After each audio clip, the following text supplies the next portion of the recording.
Well, good morning again, folks. Well, once again, I extracted myself from my lava, my bed, at around 4:10 a.m. this morning. Packed up my lunch, my backpack, had breakfast, showered, and I'm here now at Baltimore, about 3 kilometers outside Baltimore, and I'm racing to catch the first ferry this morning. The weather, it's around 12 degrees here. I'm in shorts and t-shirts so far, but I think that might change as I get onto the ferry. It's not a very big crossing this morning, unlike the last day out, so I'm back into my familiar territory once again on my long distance walks.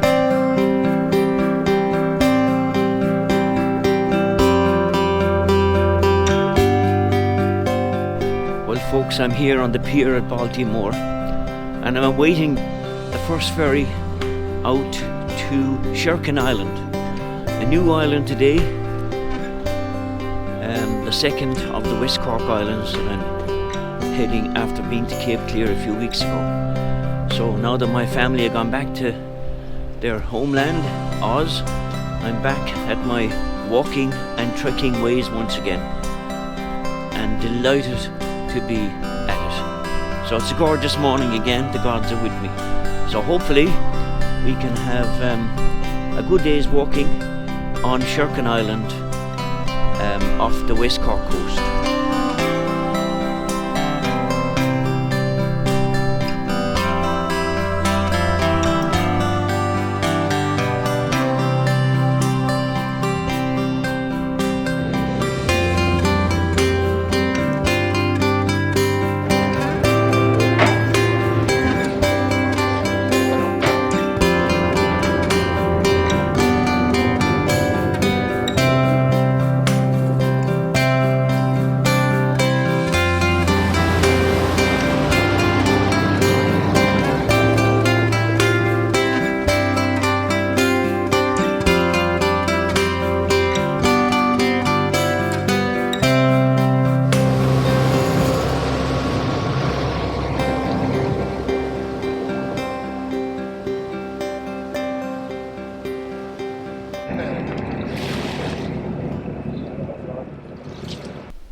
Well, I've arrived on Sherkin Island.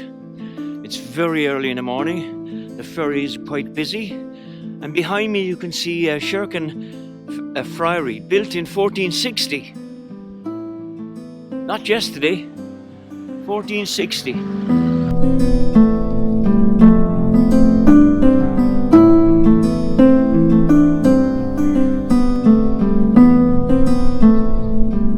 Well, folks, I'm on Sherkin Island.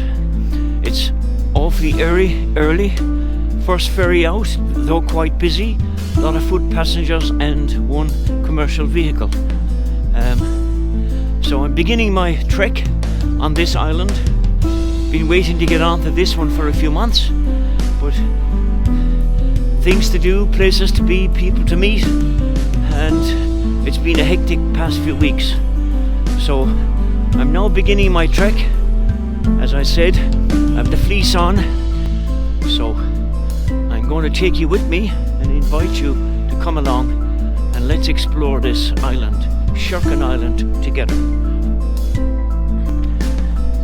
I'm going to endeavour to explore and adventure into as many nooks and crannies that I can fit in on today's walk. So come along with me. Now I'm heading here to Horseshoe Bay. It's the first port to call. And as of yet, I didn't meet any walkers. Quite a lot of workmen came over on the ferry this morning. Now folks, this place, this little bay, as you can see, it's called Horseshoe Bay. In the shape of a horseshoe, with a little outlet there between cliffs to the rocks to the left and to your right, and onto open water beyond. But it's quite sheltered, but there's no beach there. It's rocky down right to the edge. So it's quite overcast, but it's still peace and quiet once again. Now, in all my treks so far, you hear me going on about how blessed I am with weather on all my walks. So this morning, though as yet, but it's awfully early, I don't have the sun on my head. I'm climbing over a gate here now with a very heavy backpack. So I'll fall. You can giggle. So I'm leaving Horseshoe Bay and I'm going to make my way right around this island and every place else in between. There's a cottage here and it says Horseshoe Cottage. So there to my left. When you get up at an ungodly hour of the morning and have intentions to travel to out of the way places like this island, you can be assured you'll have most of the morning's walking done without interruption, because all these islands can be pretty well overrun with tourists. Now I'm walking down this very dusty, gravelly pathway down onto a byroad. Since leaving the ferry 20 minutes ago, I've met nobody.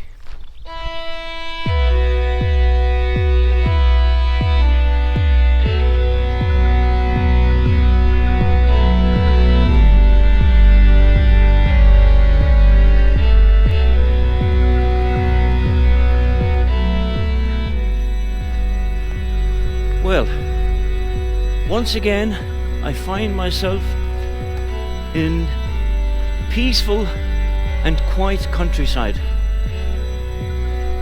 Obviously, I'm on an island. As I said, it's called Sherkin Island. It's off the picturesque harbour town of Baltimore in West Cork.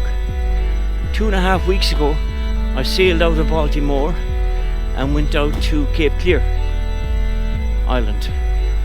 So here is the next island hop for today. And there's one more to go, and I'll tell you all about that as time progresses. Sleeves are now rolled up. I've put on the fleece and I've put the walking long-legged pants on because there's a bit of a chill blowing in there from the ocean. But straight ahead of me, roads less travelled, and I've got the place to myself.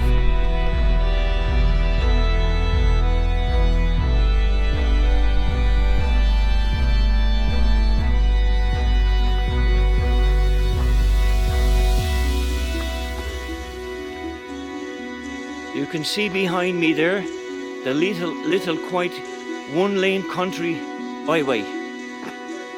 Places that I love to walk.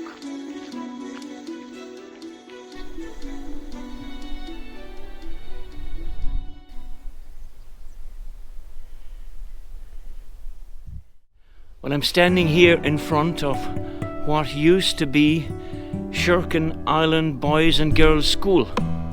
The plaque on the wall says 1892 to 1992. And to be honest with you, it's showing a sad impression as I walk away from the building. I think it hasn't been used for a long time, perhaps since 1992. You can see the yard, the playground is rather overgrown. Sad times once again. Now as I walk along here, I don't find it very difficult to conjure up thoughts of little kids being brought here to school, walking perhaps in their bare feet, accompanied by their friends or even their mums or dads or grandparents. Happy days from primitive times, sad times, difficult times. Sherkin Island, historically called Inisherkin, lies southwest of County Cork in Ireland, alongside other islands of Roaring Water Bay. It had a population of 111 people at the time of the 2016 census and measures 5 kilometres long by 2.5 kilometres wide. The island has one pub, a bed and breakfast, a community centre, and a Roman Catholic church. Sherkin Island once had a population of around 1,000, which started to decline during the Great Famine in the mid-19th century. Now the population is reduced and varies between the summer and the winter months, which increases in summer as many people return to holiday houses and tourists arrive.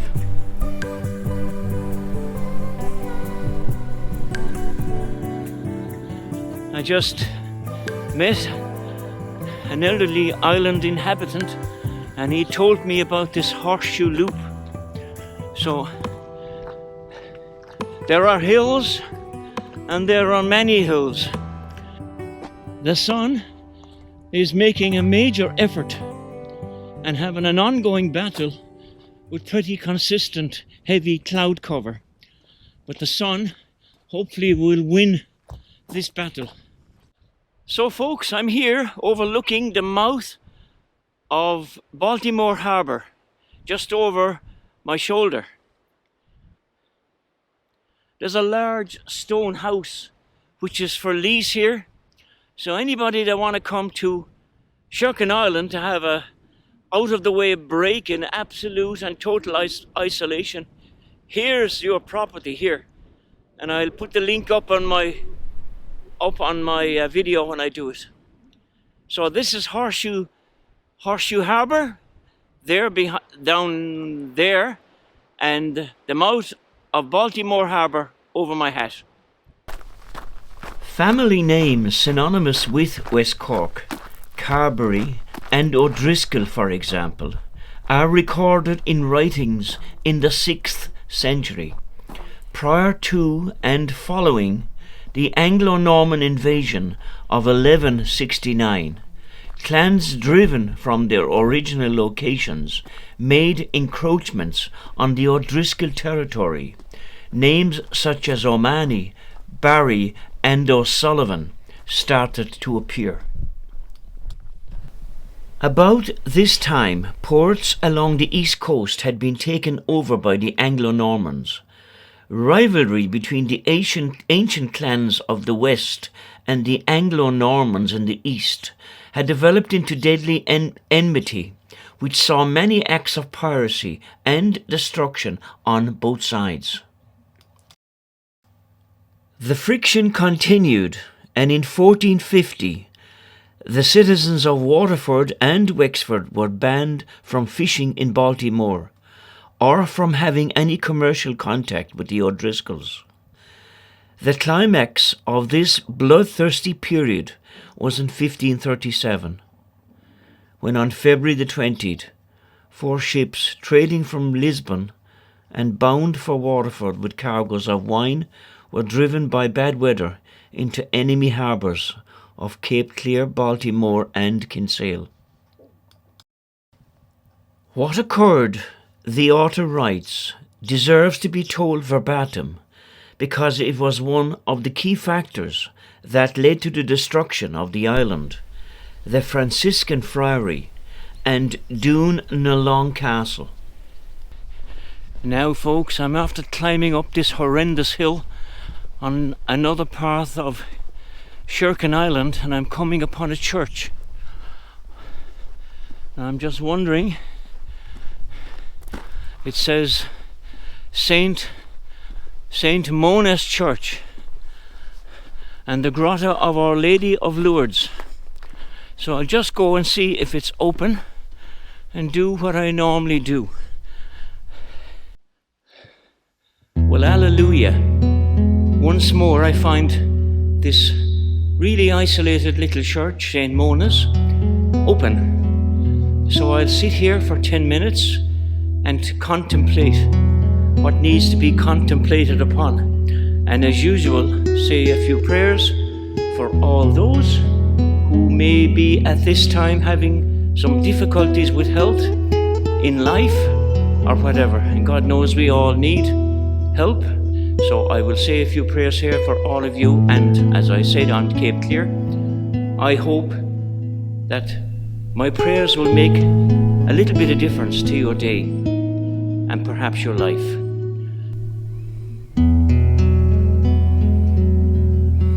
So folks, I've done what I said. I've spent 10 minutes sitting here in this little quiet, peaceful place and said my few prayers for one and all. For those of you that perhaps have little issues in your lives right now with health issues, family issues, monetary issues, or whatever the issues are, perhaps my few prayers will help you along the way.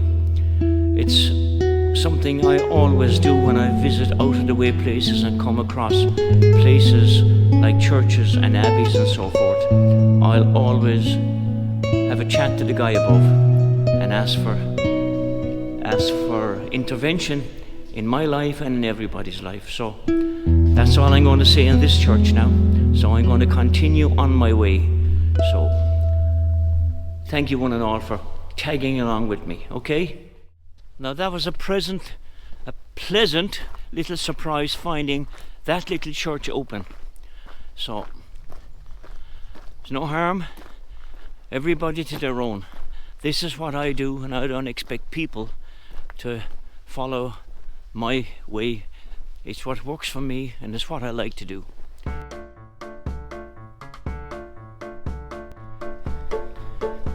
Now so far I've been an hour on Sherkin Island, and I've come across some pretty substantial vacant stroke derelict houses. Good stone strong houses. The building fabric is there, the roof's the lot, but vegetation growing up around the windowsills and in the front doors. So people must have just died off, and no relations. All this property is money. And again, as I say to you, like I've said on many of the islands and the videos that I produced, wouldn't these islands be a fantastic place to bring up a family? Now it's been quite a while since anybody inhabited or lived here, which is such a pity. There's the remains of an outhouse there to the left of your picture, but that house is a substantial house.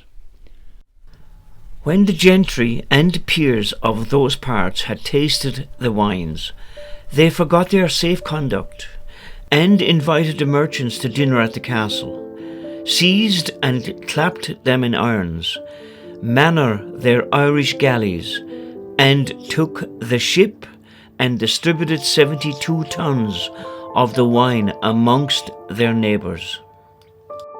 Within 2 weeks, an expedition was launched to salvage what remained of the ship under the command of Captain Dubbin. He boarded the Santa Maria de Succhi and drove off the O'Driscolls. The Waterford authorities planned a reprisal, and on March the 27th, a formidable expedition consisting of 2 vessels containing 400 men set sail and came to anchor off Dún na Long Castle and launched an attack on the island. Baltimore was also attacked, and after wreaking havoc on both Sherkin and Baltimore, the Waterford men returned to their home. By the end of the century, the final destruction of the O'Driscoll's power, along with their castles in the area, was to come. The author notes that around this time, as the economy of Cork strengthened and developed, so did incidents of piracy. Certain goods, such as tea, spirits and tobacco, were classed as luxuries, and with many safe harbours along the West Cork coast, pirates were welcomed by alehouses and tavern proprietors. To address this problem, Sherkin inhabitants in 1610 were ordered to move to the mainland. It is not clear, however, if the evacuation took place, but does indicate the measures taken to suppress piracy and illegal trading. I'm looking across the hills there to a most gorgeous beach, deserted today. Now I think the sun today might be a difficult commodity to get to shine on me, but nevertheless it's dry. I'm in my short sleeves, though the walking pants is on, and as long as it stays dry, I do not care.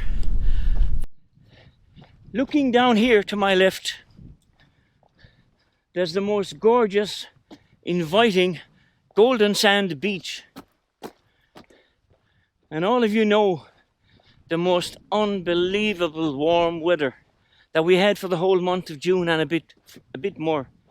Can you imagine parking yourself down there for a few hours every day, or even better still, camping overnight? When you're visiting islands and places that are wholly isolated, any pathways that you see that looked trodden, venture onto them, because you never know what you're going to find, as in this case. So travel along down here with me and we'll explore together.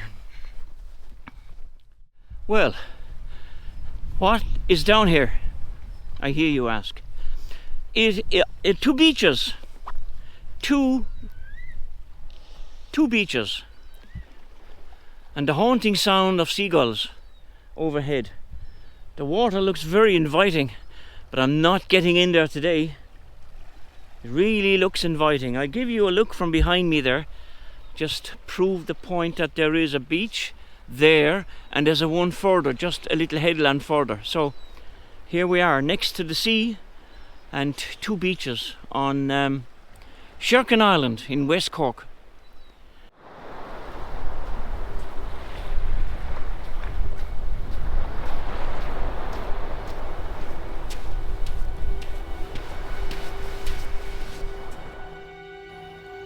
In Sherkin, the first signs of blight appeared in 1847, and its progress was not arrested till every stalk on the island was blighted before the root was even formed. In 1847, the Soup Kitchens Act saw stations established in 24 local areas in West Cork, Bantry and Castletownbere, but not on Sherkin Island and Cape Clear. It is with regret I found that owing to the want of boilers, the soup kitchens proposed for the islands had not come into operation. I urged upon the soup committee to send an immediate supply of biscuits, rice and peas from Baltimore to these islands, the issue to be supported from the soup funds until the arrival of the boilers. The author quotes, "Many have asked why people starved when living so close to the sea.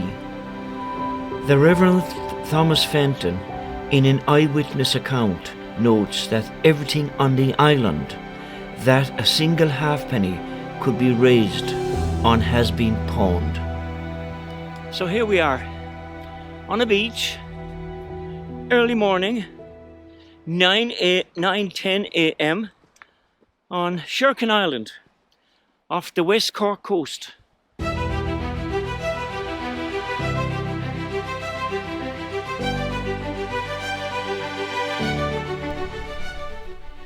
Well, I put the bird in the air there. It was nice and quiet, and no wind, and no attack from seagulls overhead, which has been the case in the very recent past. It's okay with the big drone. They're going to lose copious amount of feathers when they come in contact with the propellers. But the little one, they feel they've got the upper hand with their size. But nevertheless, I'm a smart aleck with the remote control. If you want peace and isolation, here you are. Here is another option, a very valid option for you. When I was on Spike Island last week, it was my God, it was madness out there, the amount of people. Now, it was a very windy day, but too many people. Too many people. Cape Clear, perfect. Here, Sherkin, perfect. The Blasket, the Great Blasket Island, fantastic. But be prepared for horrendous hills on the Great Blasket. But my goodness,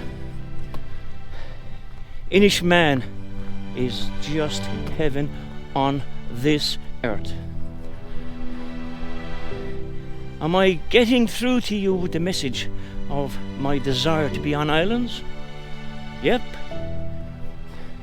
I was just thinking that when you experience a place of quietness like this over many hours, like I will be doing today once again, like all my treks, when I actually get back home and for days afterwards, I feel my whole inner being, my brain and my insides are in a sort of, I don't know, a peace and a quietness and at rest. Just wondering here as well, with the amount of vacant and derelict properties that are scattered around this part of the island, you wonder who would own them and why are they just sitting there rotting away. I mean, there's a ferocious shortage of houses in Ireland, and I'm after coming across, I'd say 12 substantial looking properties, though now becoming ruined and the weather beaten, but surely somebody can lay claim to those properties. I mean, real estate is money, and it's just rotting away here at the side of hills, and it's the same on the other islands. I mean, Ireland is now a rich country, a very, very rich country, and I see these houses, and there's another one just coming up here now on my right. It is money just rotting at the side of a lane. It just doesn't make sense. Just walking along there now, I met a grandmother with 3 of her grandkids, and they had little plastic cups and they're picking blackberries. Unfortunately, they're eating more than they put in the plastic cup. But isn't it lovely to see that kids still can come out into the countryside and pick blackberries? If I were to tell you how many years ago that I picked blackberries and sold same to pay for school books, I think I'd embarrass myself. It seems like 300 years ago. Another observation that I've just had. A dad, a young mum, a toddler, and a probably 5-year-old walking back behind me here, coming up a great big hill. Him, the dad, playing with the phone, and the mum with the little lad up in her arms, and she's struggling to make the hill. You just want to grab him and throw him in here to the ocean. Men don't seem to be men anymore. They're becoming geeks, pussies. My God, am I the only man left in the world, do you think?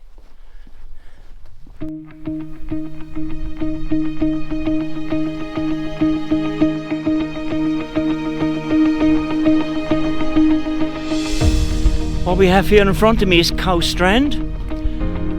Tide is coming in. There's not a human being on it, and it's a really nice exposed beach, as you can see. But it's called Cow Strand. It's on another peninsula here on Sherkin. So you follow all these roads, and you get around this island eventually.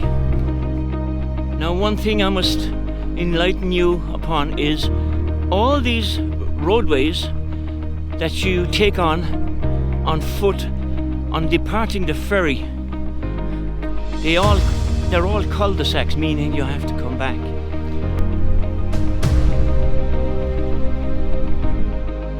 Now folks, I'm coming up here After departing Cow Strand, I'm arriving at this one, which is called Silver Strand or Silver Beach. Now this looks a really impressive, gorgeous beach. There's a boardwalk, an all-weather boardwalk leading right down to the beach area.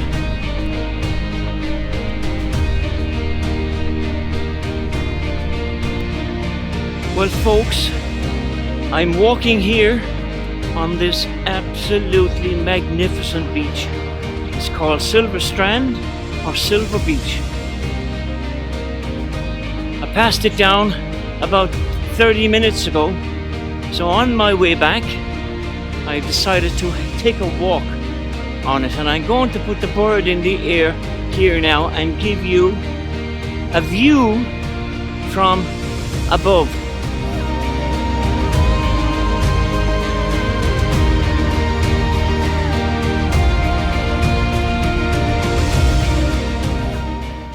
Until the 1870s, Kinsale was the centre for the mackerel trade, but when the shoals moved west, Baltimore became the focus of the fishery. During the 1890 season, 180 boats landed 40,567 boxes of fish that fetched an average price of 16 shillings and 8 pence. During the 1920s to the 1930s, many boats were left idle due to a fall-off in trade. However, fishing improved during World War II, when English fishing vessels were pressed into service during the war, leading to an increased demand for fish caught by Irish vessels. Until the 1970s, traditional methods of farming were still practiced. Cows were milked by hand. The land was worked by horses and donkeys, and hens roamed freely. Today, the island has 7 farms, mostly for beef and dairy. The future role of commercial sea fisheries is uncertain in terms of its ability to provide sufficient levels of income to island communities.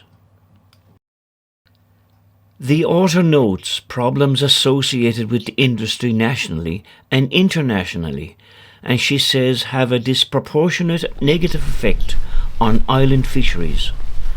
The decline in fish stocks, industry regulations, fuel prices, the ban on drift netting for salmon, and the aging fleet are some of the factors.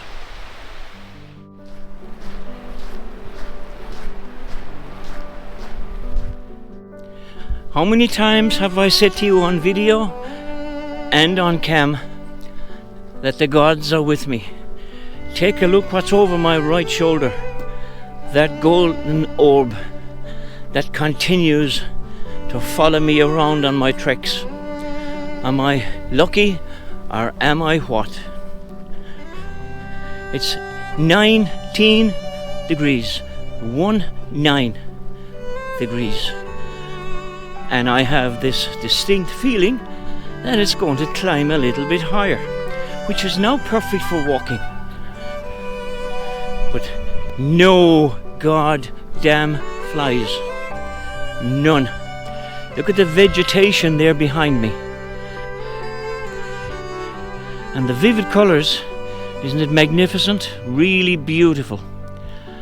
The great outdoors on Sherkin Island, on another walking adventure. Perhaps all of you out there can now appreciate why I put so much time and effort into my walking. Now the sun is shining. Isn't this just magic?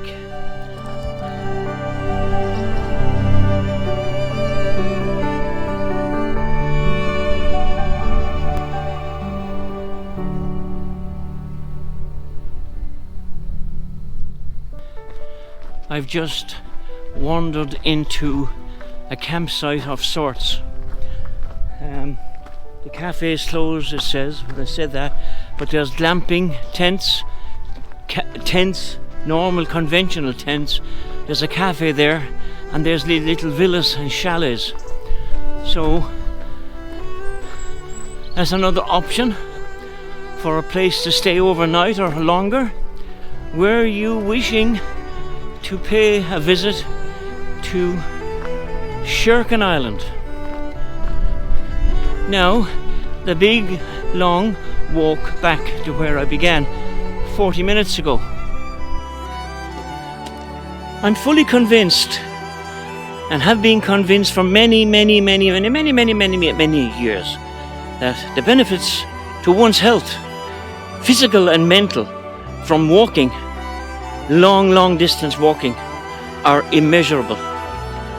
My humble opinion. A lot of walking done up to the present time. Sun is shining.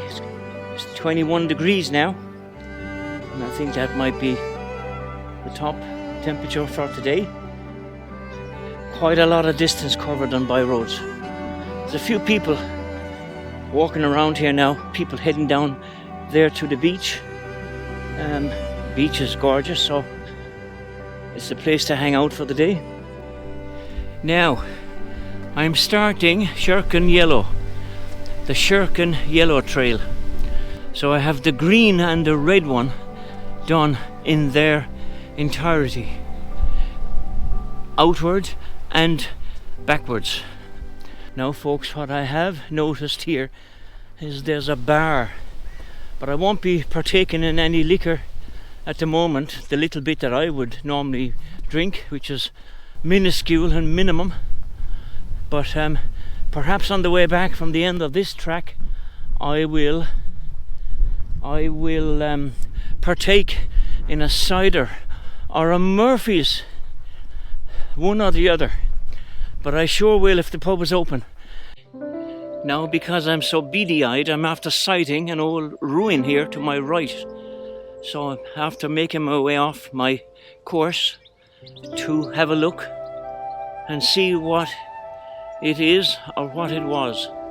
It's an old stone building, sort of a tower house at the tail end of it here, but we'll have a look anyway. Dunalong Castle was an O'Driscoll castle, reputed to have been built in about 1460 by Florence O'Driscoll. In 1537, the citizens of Waterford attacked it in revenge for the O'Driscoll owners having stolen a cargo of wine. In 1602, during the Battle of Kinsale, the Spanish garrisoned many of the castles in the region, including Sir Fineen O'Driscoll's rebuilt castles of Dunalong on Sherkin Island and Donaseed in Baltimore. After their defeat, they handed over the castles to Captain Roger Harvey. Sir Fineen was left with nothing and joined the Spanish back to Spain. In 1645, the O'Driscolls surrendered it to Captain Bennett from Cromwell's army. During the late 17th century, Beecher family took possession and remained in occupation up to 1768. Dunalong Castle is now a ruin. It cannot be visited, but you can partially walk around it.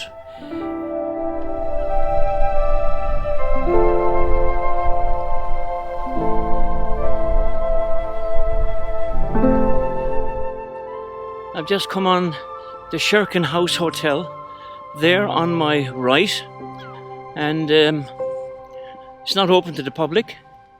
Why, I hear you ask? Well, I think it's accommodating people from Eastern Europe.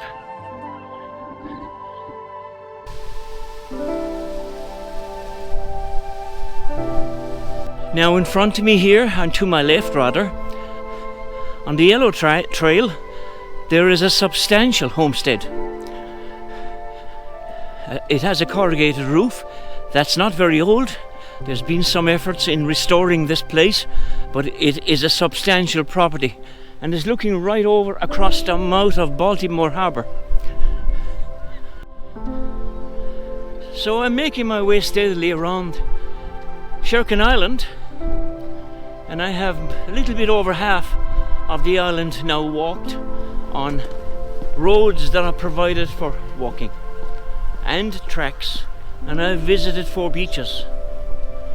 So now, as I say, I'm on the yellow trail, and I'm going to keep heading on here and see where this road takes me. It's pushing up close to lunchtime, so I'm still on the yellow trail on Sherkin Island. So now I'm going to sush out or find a place to sit in the shelter, in the shade, and have lunch.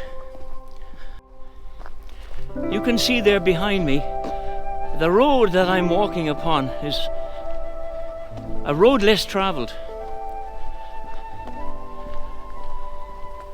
So the peace and the quiet here, apart from my footsteps and the birds and me talking to you, are the only sounds that is breaking this eternal silence.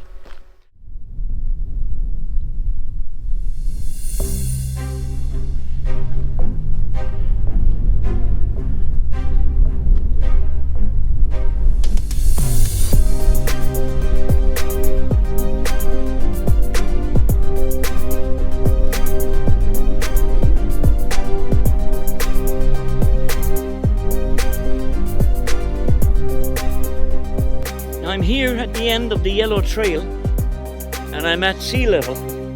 It was quite hard going.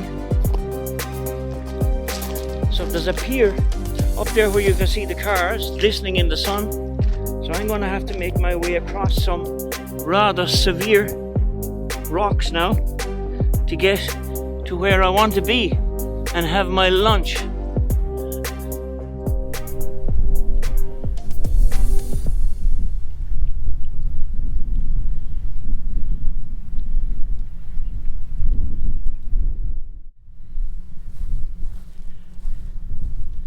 Now, I don't think I should be doing this, but nevertheless, confidence, willpower, determination and ability all come to mind.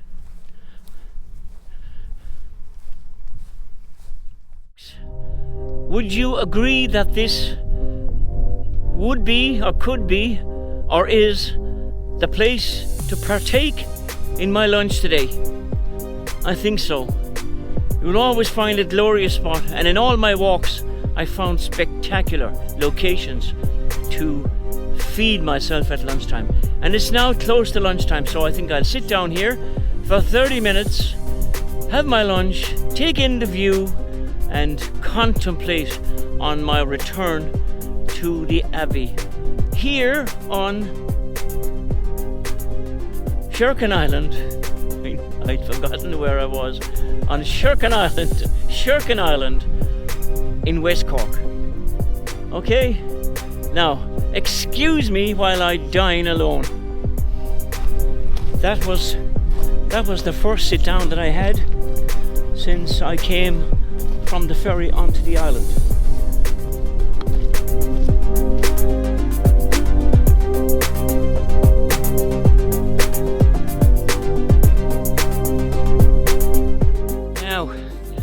I've made my island hop a lot more strenuous because in the distance I spied 2 or maybe 3 derelict shells of old homesteads. So because I am who I am, I came here to do a photograph, and I'll show you. And I've been nettled, and I've been nettled quite badly. The things that I do for you people, I came all the ways first for this one. And I'm just hoping now that there's an easier way off this hill, because this is a way off the beaten track. Now this place, this derelict shell is very old. It wasn't built yesterday, or the day before, or the year before that, but it sits here on this windswept hill on the end of the island, on the north side of the island, at Sherkin Island rather, and it sits here as a ghostly reminder of times past. So we'll just have a quick look inside. You can see the walls are about 24 inches thick of grey stone. There's a flagstone here. This was one time a person's home. And once again, wouldn't it be something to hear the tales if the stones of this shell structure could talk?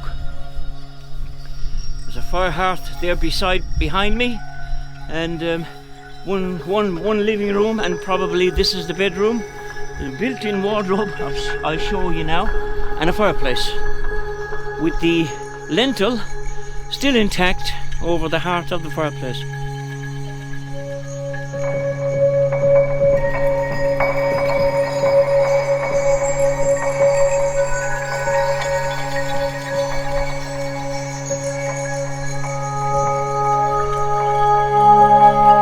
Now, could you imagine the stories that would be told if those stones, the stones of this ghostly homestead shell, could speak? It's quite sad.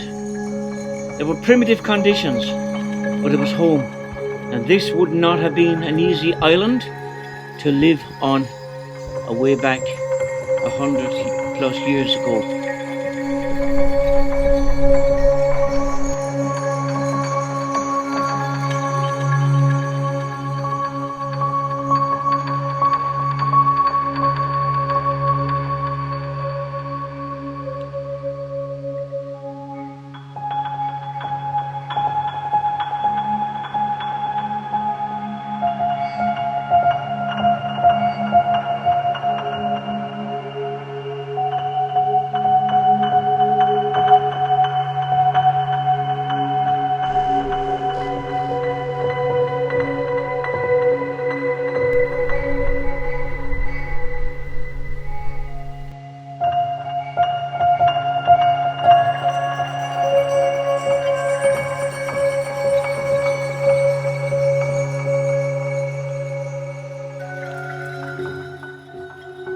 I've done a bit of experimental flying there with the drone.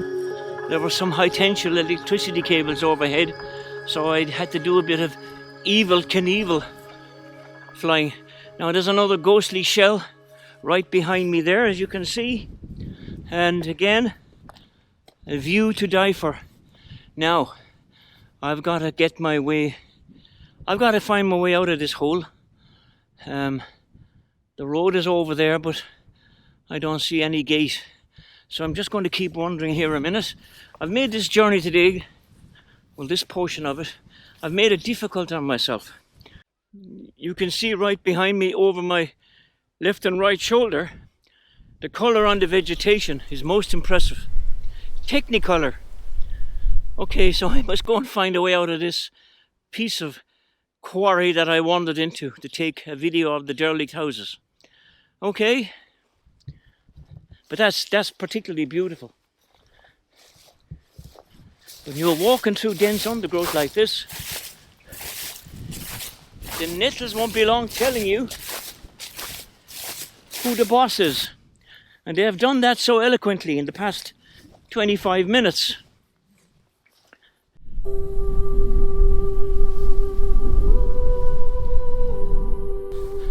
The Irish song says, "All around the blooming heather will we go, lassie, go." Well, I'm going around all the blooming heather and I have no lassie to accompany me. But I think I have found my way back out amongst the blooming heather. One thing I must say to you here, and it's an observation of mine, and I'm sure many people that come here would also notice, it's not unnoticeable, is the amount of rusting, derelict vehicles, small commercials, cars, etc., that are chucked about the landscape here is really nasty looking. There are mobile homes, I'd say, that haven't been used for yonks, bushes, trees growing up around them, and I'm sure within them. But the amount of vans and cars that have just died are now resting in peace, and they are resting in peace here on Sherkin Island. I think Cork County Council needs to get their act together and get out to the offshore islands that they are responsible for and get these wrecks removed. Well folks, the town you see over my left shoulder there, straight ahead of you, across the water, is Baltimore. Now, on a lighter note, if I had some device on the equipment that could detect smell, I tell you, your nostrils would certainly be curling up in agony, because in a little field here on my left hand side, a farmer, I'd say in the past hour or so, sprayed slurry, SLURRY, onto the grass, and oh my God, it's overwhelming. It's a good Irish country smell. But the seagulls and the crows, etc., are having Christmas dinner in there, because all kinds of unmentionables would be now sprayed all over the ground.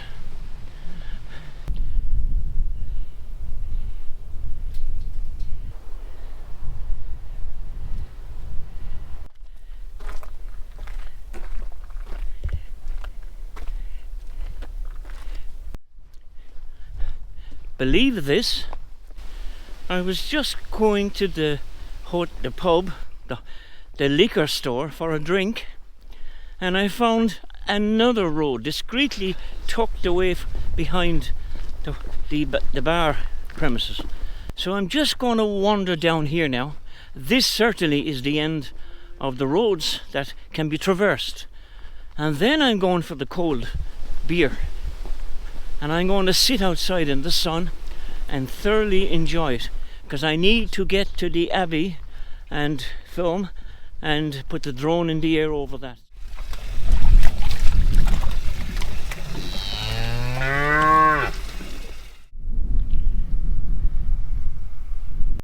I've just been into the pub on the island, and I've indulged in a cold bottle of Bulmer cider. And you think your life was difficult? Just take a look at what I am trying to traverse. All I need now is a submerged drain or pothole, bog hole, and I'm up to my neck in gunk. But for the sake of getting the footage, it must be done. A local chieftain, Fineen O'Driscoll, founded the friary on Sherkin Island in 1449, but there is no record of the building until 1460. The nave and chancel church is separated by an inserted tower. A cloister is situated to the north of the church, with several domestic buildings around it.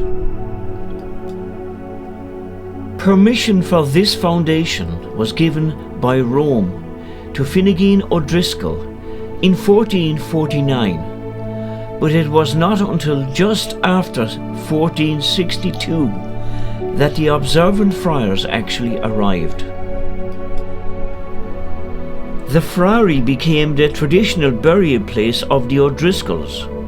In 1537, the citizens of Waterford burned the building in retaliation for acts of piracy by the O'Driscolls.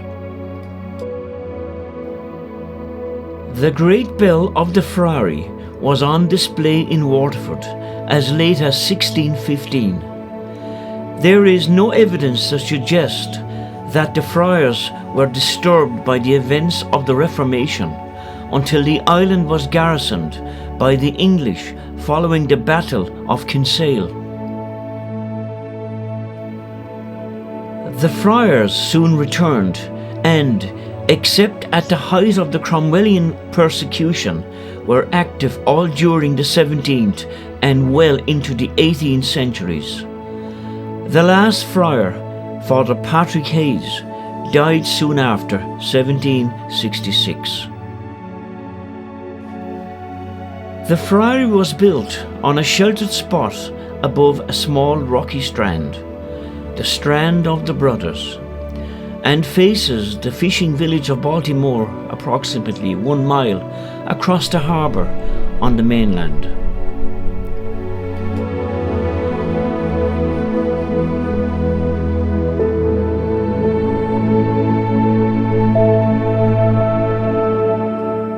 In this picture, you can see the attacks of 1537 by the citizens of Waterford on both the friary in the foreground and the O'Driscoll stronghold at Doonalong beyond. The castle was subsequently partially rebuilt and was garrisoned by a Spanish force in 1601. It was then acquired and restored by the Beecher family in 1655 and remained in their ownership until the late 19th century.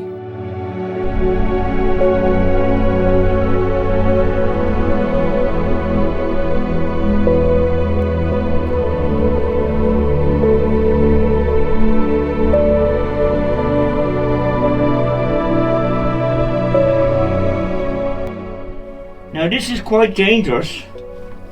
I've got my glasses in my mouth. So, in medieval times, the people must have been incredibly small. And I was of the belief that I'm a small guy. But this is quite risky. In fact, it's quite dangerous. But, for you people, I'm prepared to take the risk.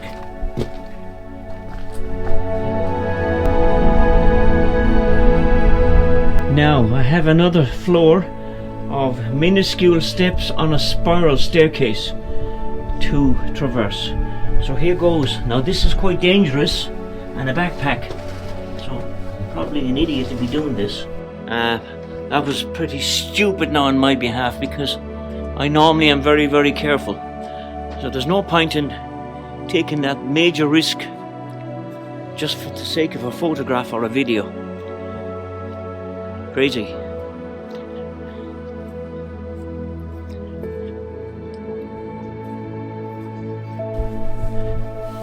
Now I'm the only person that actually wandered in here and made the effort to walk around it, because it's not an easy place to get into. The height of grass and vegetation and nettles and thistles and briars and so forth. But I've come in here and I'm going to put the drone in the air now just to get a view from above, and then I'll have completed the mission.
Well, folks, I've served my purpose and my adventures here on Sherkin Island today. In lovely weather once again, bit cloudy, but temperatures 21 and 22. Walked all the roads and tracks that were afforded to me, put the bird in the air many times. Now all that remains is to make my way down to the ferry and make my way back to Baltimore and then drive back to North Cork. So there's still 2 or 3 hours of travelling to do before I get home. So thank you for tagging along with me. I enjoyed your company. You're very, very quiet, but then again I'm a talker, so I'm told. So listen, have a good day, have a good evening, look after each other and take care.